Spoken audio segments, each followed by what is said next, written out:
Hello, this is Chef John from foodwishes.com with Scotch eggs. That's right, I have nothing against marshmallow or chocolate, but when it comes to Easter eggs, I prefer mine a little more on the savory side. And since that holiday is right around the corner, I thought I would show you my take on this incredibly delicious treat. And speaking of Easter, if you think rising from a grave's impressive, wait until you taste these. So let's go ahead and get started. And for step one, we're going to have to boil some eggs. And by boil, I mean steam. So what we want to do is place a saucepan with some kind of tight-fitting lid over high heat and bring just about a half inch of water to a boil. And once that happens, we're going to carefully, very carefully, place our eggs into the pan. And the reason you want to place them in carefully is because if you make a little hairline crack placing them in, they might burst open while they steam. So be careful. And once we have our eggs safely in the pan, we will quickly place on the lid, turn our heat down to medium-high, and set our timer for exactly 6 minutes. And that's going to produce what we hope is a perfectly soft-boiled egg. So unlike more traditional versions, I'm not going to hard-boil the egg. Personally, I think this is far superior if the yolk is a little bit runny. And runny's not a good term. It's going to be molten. And as soon as that timer rings 6 minutes, we're going to quickly move that to the sink and hit those eggs with nice cold water to stop the cooking process. So this initial blast of water kind of stops them from cooking any further. And then we'll add some more and let them sit in that cold water until they've cooled down. And like I said, if you want to cook these hard-boiled, there's no shame in your game. That is the classic method. This is an old picnic food after all. But like I said, I do prefer if the yolk is still flowing a little bit when we cut into these. But regardless of how far you cook your eggs, once those have cooled down, we will peel them.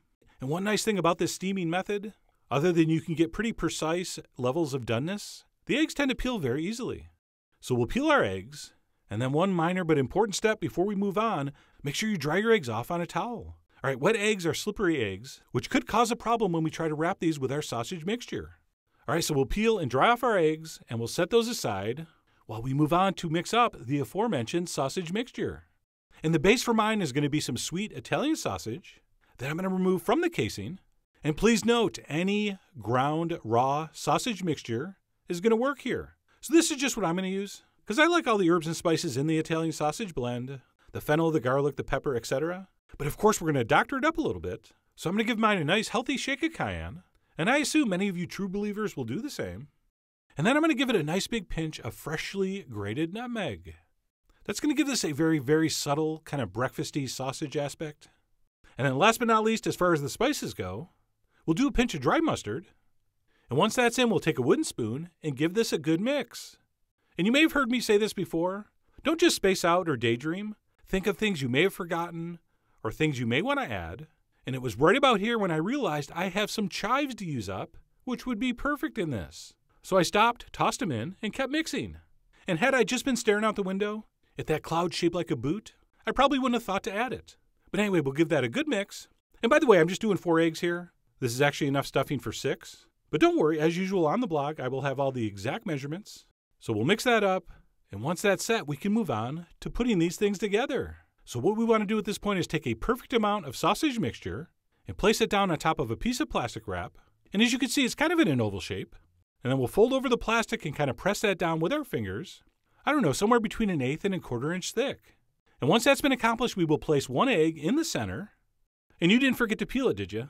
That will cause problems. So we'll place 1 egg down on our sausage. And then we will carefully gather that up in our palm and kind of scrunch it together like this until we're able to pull off the plastic. And then very critical, make sure you have a bowl of cold water next to you, because really the only way this is going to work is if your fingertips are damp. So you see me dipping the fingers from both hands into cold water, and that's going to allow us to slowly but surely work that sausage meat around the egg until it's sealed. And it's not easy to see, but it will be easy to feel. Where there's extra sausage meat, you kind of push that towards the opening. And eventually, by pushing, smushing, and smearing, your egg should be completely encased in a fairly even layer of sausage. And again, the wet fingers are key. So just like you've heard me say when we make meatballs, wet hands make smooth balls. And it's really the same thing here. So I went ahead and encased my 4 eggs in sausage, at which point they're ready to bread. And for that, we will use the classic 3-station breading system. And you've seen us do this before. First, we're going to coat whatever we're breading in flour, and we'll shake off any excess. And by the way, this is your chance. If your Scotch eggs aren't shaped like an egg, you can kind of give them a little shaping here.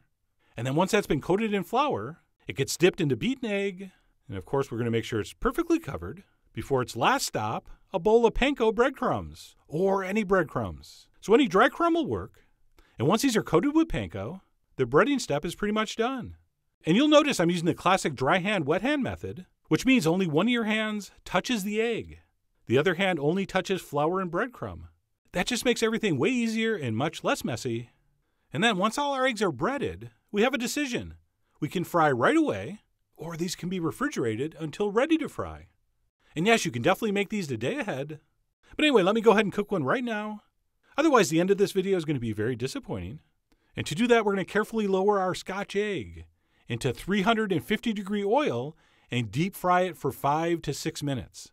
And one more thing we'll discuss on the post is how to determine how long you should cook yours. It's going to depend on how cold these are when you decide to cook them, but also how runny you want your egg. But anyway, I fried mine for about 5.5 minutes, at which point we'll pull it out and we'll transfer that onto a rack where we really want to let it sit at least 5 minutes before serving, which is not going to be easy because that looks incredibly enticing and almost worth risking third-degree roof-of-the-mouth burns. But please resist, let it sit at least 5 minutes. That'll give you the perfect amount of time to make a little dipping sauce if you want. So I let mine sit for about 5 minutes before placing it on a nest of arugula, and I served mine next to a little mustard aioli, which I really should give you the recipe for sometime. Actually, you know what? I'll give it to you now. It's half mayo, half Dijon with a shake of cayenne. And that Scotch egg, or at least my take on it, is done. Which brings us to my favorite part, the cutting open of the egg. And fair warning, there's no way you can unsee this.